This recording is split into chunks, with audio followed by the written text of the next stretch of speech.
Matapos ang 14 na taon, bumaba na sa pwesto bilang manager ng Philippine Men's National Football Team o ASCAL si Dan Palami. Ang kabuang detalye sa ulat ni Daryl Oclares.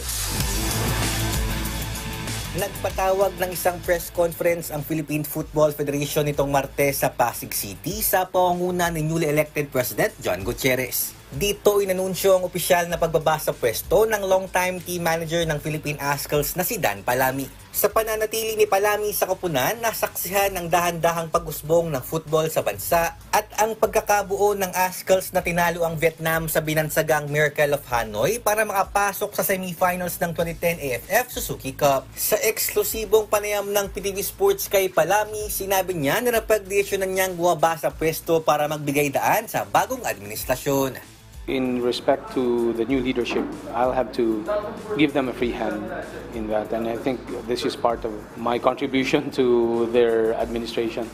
Para they can also do what they want and, set the direction, a new one for the national team. Sinigurado rin ni Palami na hindi siya mawawala sa football. Sa katunayan, pangasiwaan niya ang paglatag ng kurikulum ng naturang sport sa St. Therese Educational Foundation sa Tacloban kung saan siya ang pangulo. I can never give a farewell message because I'm not leaving Philippine football. I'll still be here. You'll see me around, maybe in another position, not with PFF, but certainly maybe with clubs and, as I said, with the academies.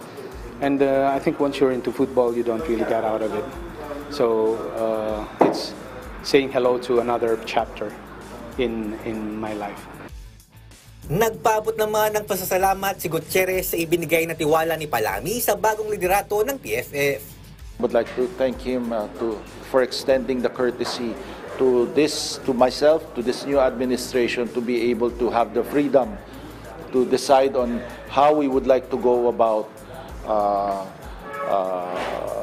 moving forward with the men's national team. Ayon pa kay Gutierrez, may tinitignan na silang mga posibleng pumalit bilang bagong team manager ng ASCALs.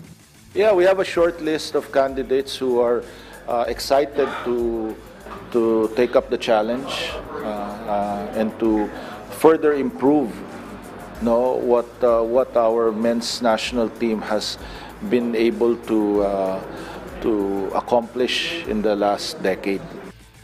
Daryl Oclares para sa Bayan.